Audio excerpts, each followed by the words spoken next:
Okay, in this video, I'm going to run through some of the more difficult questions from the RLT1 worksheet. I'm going to start with part 1, question 6, which said, what is the momentum of a golf ball with a mass of 62 grams moving at 73 meters per second?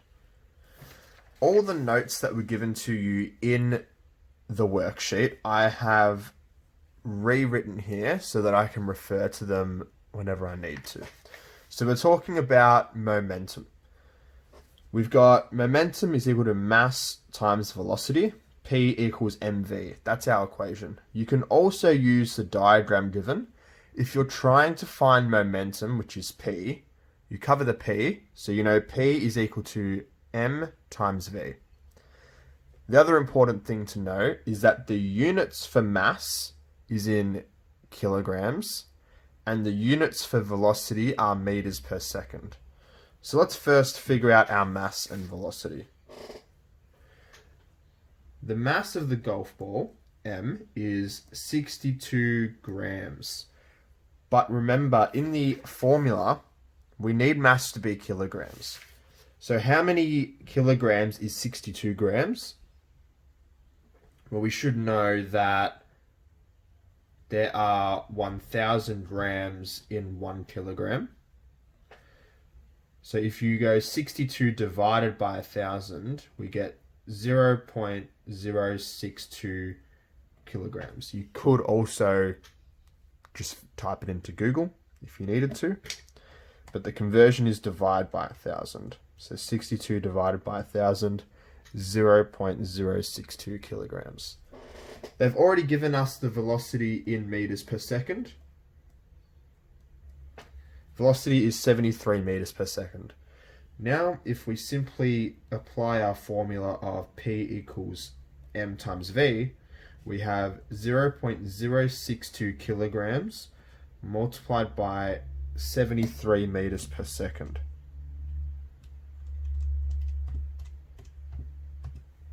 We get 4.526 kilogram meters per second. Now, if you choose to round that, you could just say 4.5 kilogram meters per second. Question 7 from part 1 says, if in the problem above, the impact between the ball and the club lasted 0.002 seconds, what force acted on the ball? What force acted on the club? Now, to figure out what sort of formula we need to calculate the force on the ball and the force on the club, let's look at the information that we already have. The question has given us the time, so we know that the time of the impact is 0.002 seconds. It does also explicitly state in the problem above. So we've got all this information here as well.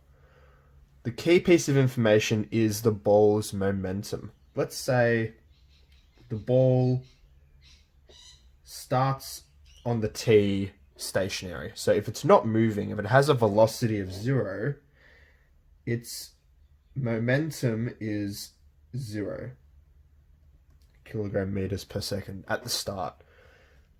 Once it gets hit by the club, once it's moving at a velocity of 73 meters per second, we calculated above that it now has a momentum of 4.5 kilogram meters per second.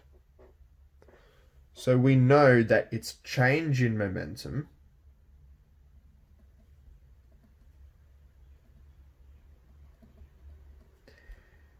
is its final momentum minus its initial momentum. Because it didn't start with any momentum, its total change in momentum is the 4.5 kilogram meters per second. And the thing that the question is asking us to find is what force. So do we have an equation that links time, force, and change in momentum? Yes. Impulse is defined as change in momentum. So we've got impulse is equal to force multiplied by time. Impulse being in units of Newton seconds, force is in units of newtons, time is in units of seconds. Again, with our diagram, if we want to find force, if we cover force, force is equal to I, impulse, divided by time. So in addition to this equation, you can also have force is impulse divided by time, and you get that by covering the F. So let's write that equation down. We have force is impulse divided by time. We have our impulse as 4.5, and it's already in the correct units. Time is in seconds, already in the correct units for us. So let's chuck this in our calculator and figure out what it equals. Now I'm using a big fancy calculator that I use with my Year 12 class. That's because the screen lights up. It's much easier to see than when we use this one.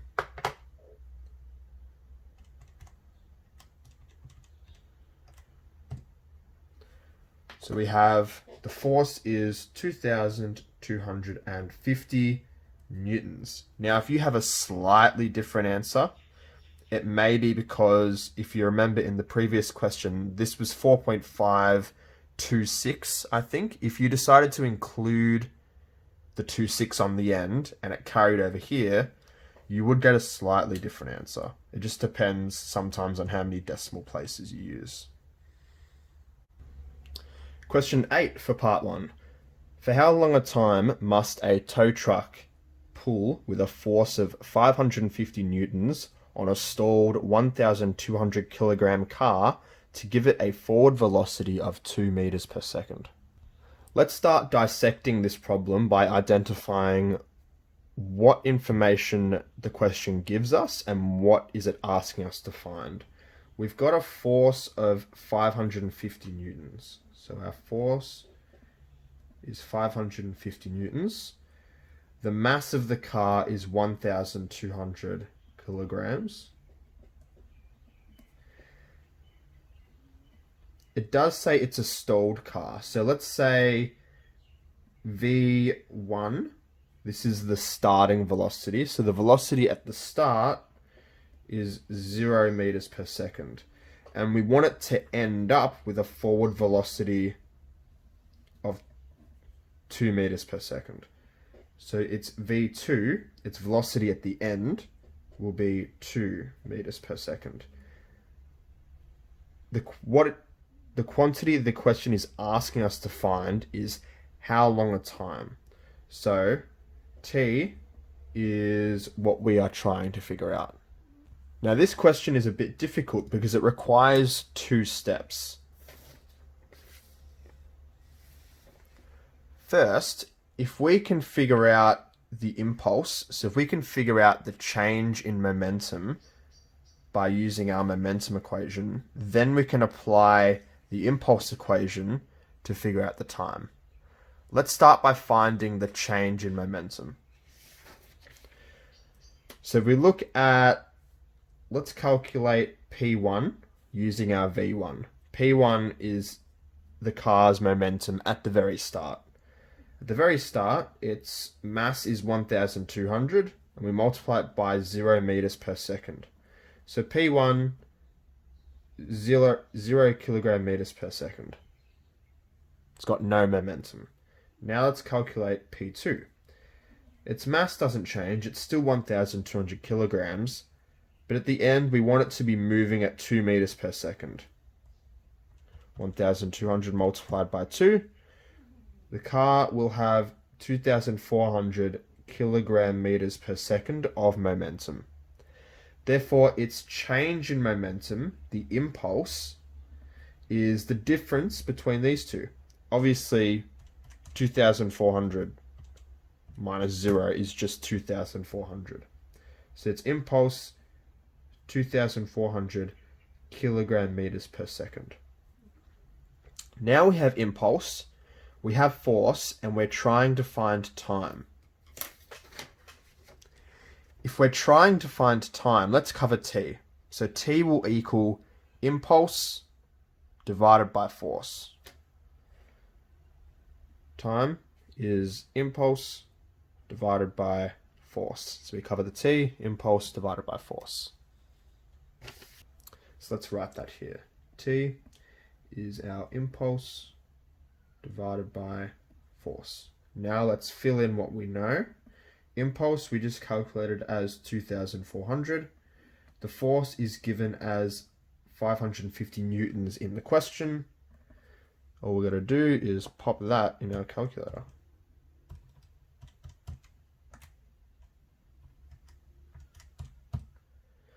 .36 seconds, or if you want to round up, 4.4 seconds.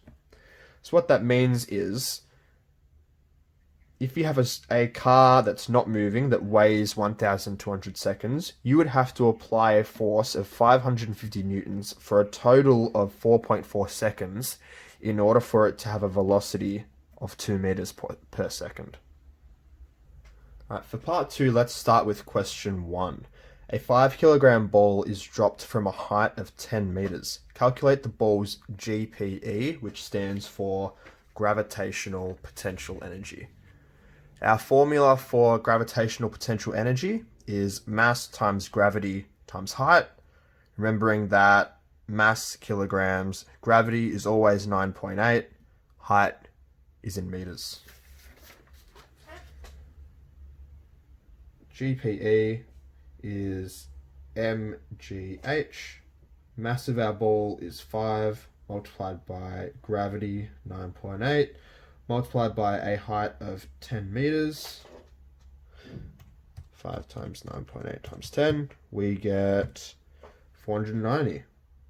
Now the units for all energy is joules. Question 2 is talking about the same ball as question 1, which is why we needed our answer to question 1. If the ball loses no energy due to air resistance, show that the ball's velocity is 14 meters per second as it hits the ground. Now the important concept here is that no energy was lost due to air resistance, and we know that energy can never be destroyed. So let's look at some diagrams here to get our head around what's going on here. We've got a ball, let's say that's the ground. So it's at a height of 10 meters. Let's say when it's at 10 meters, it's got a GPE of 490 joules. Okay, we know that. And its kinetic energy is going to be 0 joules because as of right now, the ball is not moving. Let's say someone's holding it at a height of 10 meters. It's not moving anywhere. Let's say it's falling. It's not the whole way down. I don't know how high. Let's just say it's falling at some point. Let's say at this point, its gravitational potential energy was 200 joules. Because it's not losing any energy, straight away, I know that its kinetic energy must be 290 joules because these numbers must add up to the same numbers as before. The ball's total energy is 490 plus 0, so 490. Therefore, its total energy at any point during the ball falling down must still add to 490. So let's say it's falling, its gravitational potential energy is 200, so its kinetic energy must be 290. Now, right before the ball hits the ground, let's say it has a height of 0. So its gravitational potential energy is now 0 right before it hits the ground. Straight away we know its kinetic energy must be 490 joules because these must add up to what it was before. So right before it hits the ground, we know its kinetic energy is 490 joules. We know the ball's mass from the previous problem is 5 kilograms, and we are trying to find the ball's velocity. Let's look at our formula for kinetic energy. we have kinetic energy is equal to half the mass times velocity squared.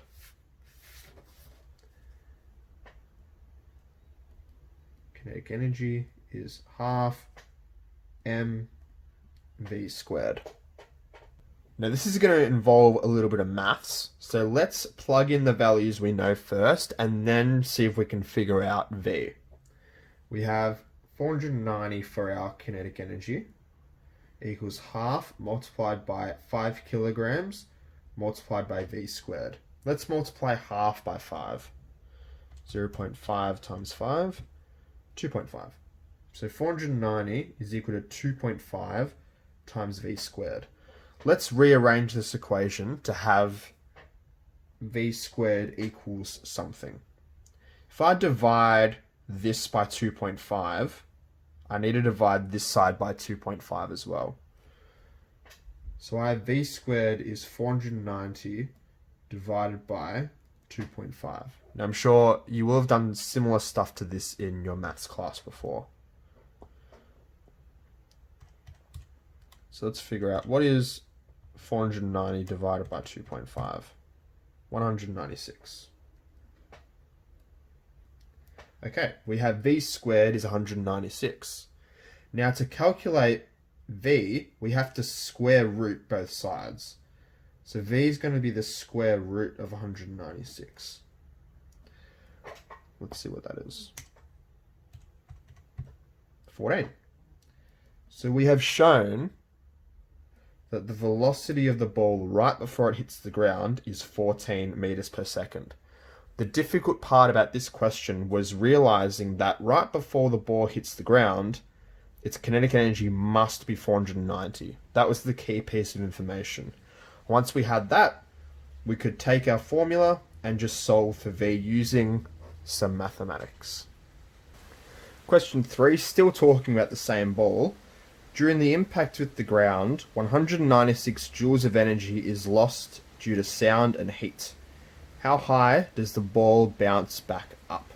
So using the same idea of conserved energy, if the ball loses 196 joules of energy, how much energy does it now have? Well, it starts with 490, it loses 196, so the ball now has 294 joules of energy. When it bounces back up to its total height, all of its energy will be gravitational potential energy.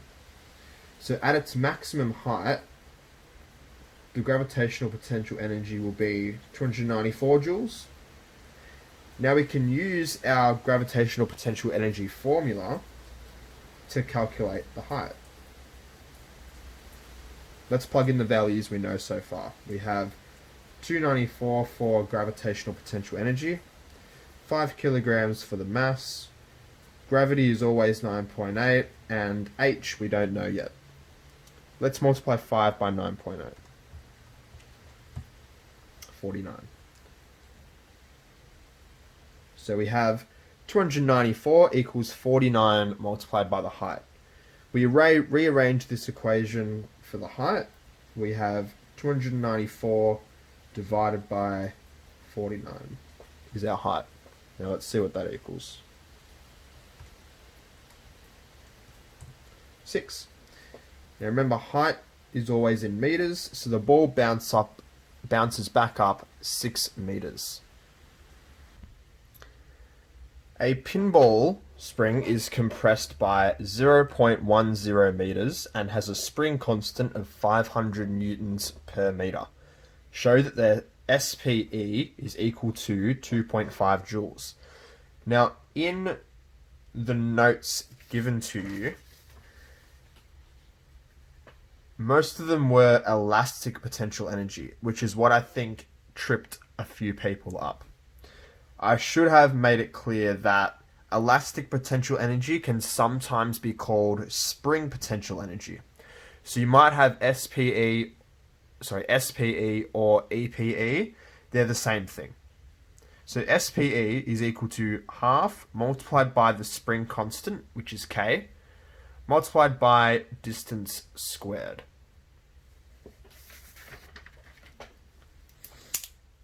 So we have our formula, SPE is half kx squared.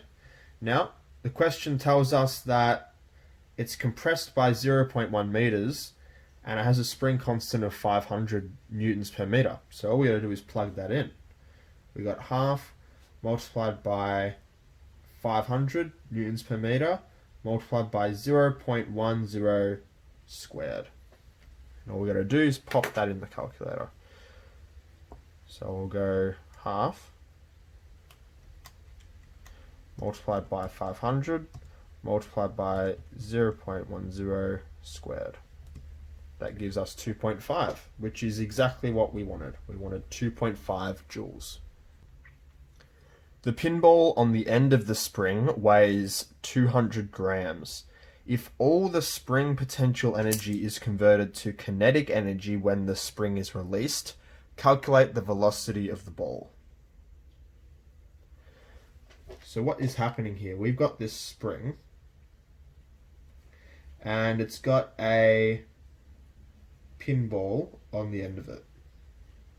Now, because this spring is compressed by 0.1 meters, it has got a spring potential energy of 2.5 joules, which is what we got from question 4. Now, what it's saying is, when that spring is released, it's not compressed anymore because it's been completely released. So it's not compressed. Its spring potential energy is now 0 because it's got no compression. The ball has gone flying off the end at some velocity, which we do not know. Because the total energy must be the same, and it says all the spring potential energy is converted to kinetic energy, we know the kinetic energy of the ball must be 2.5 joules.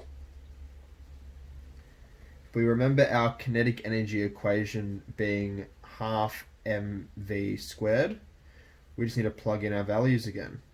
We know the kinetic energy is 2.5 joules. That's equal to half multiplied by the mass. If it weighs 200 grams, it's 0.2 kilograms. And we multiply that by v squared. Now this is very similar to question 3, I think it was. No, similar to question 2, the way we're going to work this out. First I'm going to go half times 0.2. So it equals 0.1 v squared. Going to rearrange for v squared. 2.5 divided by 0.1.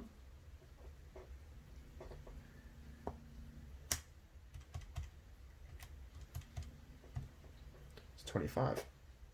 So v squared equals 25. So to get v, we have to square root 25, which is 5. So v is 5 meters per second. So when the spring is released, the pinball is moving at 5 meters per second. To push a heavy wheelbarrow, a farmer needs to exert 100 newtons of force. If he moves at 5 meters, how much work has the farmer done? The question is asking us to calculate the work the farmer has done. So let's look at our notes. We've got work is equal to force multiplied by distance. As always, work is a form of energy, so it's in joules, force is in newtons, distance is in meters. So we have our formula, work is FD, force times distance. Tells us that he exerts 100 newtons of force and he moves at 5 meters.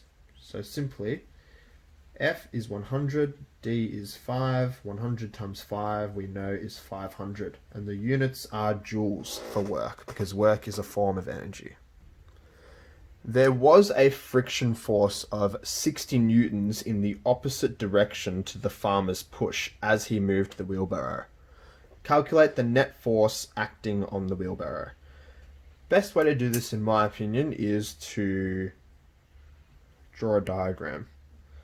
So let's see if I can draw a wheelbarrow. I don't know, they look something like this.